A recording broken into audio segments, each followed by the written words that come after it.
Hi friends, आज हम राजस्थान की अर्थव्यवस्था का एक बहुत ही इंपॉर्टेंट टॉपिक का नाम Rajasthan home stay paying guest योजना 2026 के बारे में काफी डिटेल से जो चर्चा करेंगे। आप हमारे साथ बने रहिए ताकि आपको इसके बारे में जानकारी प्राप्त हो सके। योजना का नाम हमारी Rajasthan home stay paying guest house योजना 2026। तो मुख्यमंत्री भजनलाल शर्मा ने राज्य में पर्यटन, स्थानीय संस्कृति और ग्रामीण स्वरोजगार को बढ़ावा देने के लिए ईज ऑफ डूइंग बिजनेस की तर्ज पे इस पे ईज ऑफ डूइंग बिजनेस की तर्ज पे बेहद सरल बना के तत्काल प्रभाव से हमारे इस योजना को लागू किया है। बात करें योजना की, तो योजना का मुख्य उद्देश्य क्या है? पहला उद्देश्य आता है स्वरोजगार। ग्रामीण और शहरी क्षेत्रों में आम लोगों के लिए आजीविका मतलब रोजगार के नए नए अवसर पैदा करना इसका पहला उद्देश्य है। दूसरा उद्देश्य आता है संस्कृति का प्रचार। जब पर्यटकों को पारंपरिक राजस्थानी वास्तुकला, खान पान और अतिथि देवो भव है।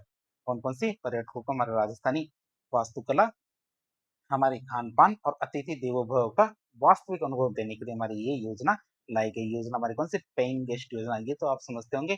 इसमें परिवार वाले भी साथ रहेंगे और साथ में हमारे गेस्ट भी रहेंगे। इसी वजह से हमारे क्या अतिथि देवो भव, इन लोगों को ऐसा लगेगा जैसे वो किसी घर में मेहमान बन के आए हैं।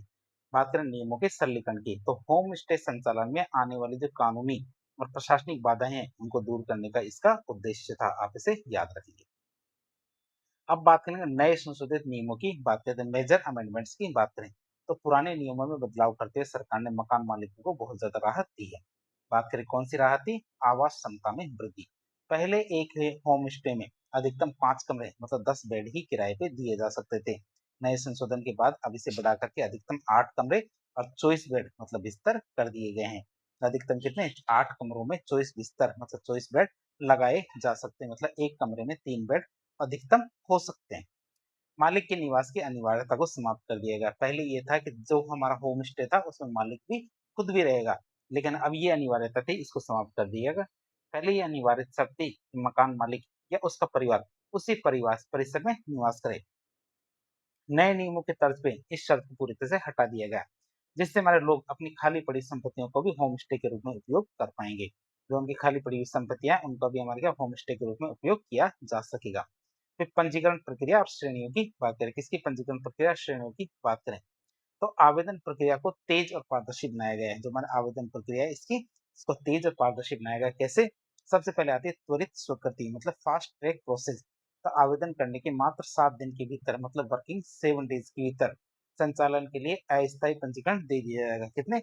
7 दिन के भीतर भीतर हमारे अस्थायी पंजीकरण कर दिया जाएगा। स्थायी पंजीकरण की बात करें, 3 महीने के भीतर, क्या 3 महीने के भीतर पर्यटन विभाग के द्वारा संपत्ति का निरीक्षण किया जाएगा और सब कुछ यदि सही पाया गया तो 2 वर्ष के लिए स्थायी पंजीकरण जारी कर दिया जाएगा। कितने? 2 वर्ष के लिए स्थायी पंजीकरण कर दिया जाएगा। कब? जब हमारे अस्थायी पंजीकरण किया जाता है 7 दिन के अंदर, उसके फिर 3 महीने के भीतर भीतर पर्यटन विभाग के कर्मचारी या अधिकारी आएंगे, संपत्ति का निरीक्षण करेंगे, वो मानेंगे कि सब कुछ सही है, तो 2 वर्ष के लिए स्थायी पंजीकरण भी कर दिया जाएगा। बात करें हमारे होम स्टे की, तो होम स्टे में सुविधाओं के आधार पर, सुविधाओं के आधार पर होम स्टे को 2 श्रेणी में बांटा गया है। एक तो हमारा क्या सिल्वर, दूसरा होता है गोल्ड। सिल्वर श्रेणी की बात करें तो इसमें पंजीकरण शुल्क लगेगा 1000 रुपए। गोल्ड श्रेणी की बात करें तो इसमें पंजीकरण शुल्क लगेगा 2000 रुपए। तो 2 श्रेणियां बनाई गई, किसके आधार पर? सुविधाओं के आधार पर। पुराने वर्गीकरण में स्टैंडर्ड और हेरिटेज ये भी सिस्टम शामिल थे। अब इनको सिल्वर और गोल्ड इन्हीं में शामिल कर लिया गया है। जो हमारे पंजीकरण शुल्क थे उनकी राशि। फिर बात करें हमारे जो इस तरह के होम पेइंग गेस्ट योजना है होम स्टे की, तो इसमें हमारे वित्तीय लाभ और टैक्स में छूट की बात करें, तो इस योजना को आकर्षक बनाने के लिए सरकार ने होम स्टे को गैर व्यावसायिक दर्जा दिया है, नॉन कमर्शियल दर्जा दिया है। बात करें इसमें घरेलू बिजली पानी की दरें, तो होम स्टे चलाने वालों से कमर्शियल व्यावसायिक बिल नहीं वसूला जाएगा। मतलब घरों से क्या कमर्शियल या फिर व्यावसायिक बिल नहीं वसूला जाएगा। पर्यटकों को कमरों पर सामान्य घरेलू दर ही लागू होगी। जो डोमेस्टिक रेट होती है वही दरें लागू होगी जो पर्यटकों वाले कम में है। बात करें टैक्स में छूट की, तो इन संपत्तियों पर कोई भी व्यावसायिक संपत्ति कर या फिर नगरीय विकास कर मतलब यूडी नहीं लगेगा। आपसे याद रखेंगे जो ये संपत्तियां हैं इन पर कोई भी हमारे व्यावसायिक संपत्ति कर या फिर नगरीय विकास कर नहीं लगेगा। फिर विशेष वर्गों की छूट की बात करें तो महिला उद्यमियों, स्वयं सहायता समूह मतलब एसएचजी, अनुसूचित जाति और अनुसूचित जनजाति जो हमारे एससी एसटी इनके आवेदकों को प्रोत्साहित करने के लिए पंजीकरण और नवीकरणीय जो शुल्क है उसमें विशेष छूट या फिर कई जगह तो पूरी तरह से माफी दी गई है।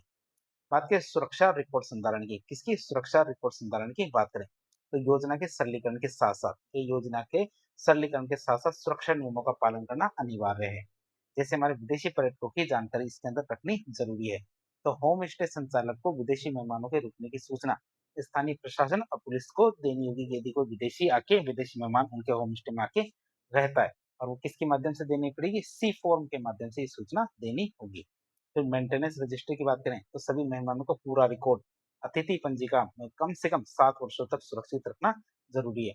सभी मेहमानों का पूरा रिकॉर्ड अतिथि पंजिका में कम से कम 7 वर्षों तक सुरक्षित रहना अनिवार्य है। तो इस तरह आज एक लेक्चर के ज़रिए हमने Rajasthan home stay paying guest योजना को 2026 को काफ़ी डिटेल से जानने की कोशिश की।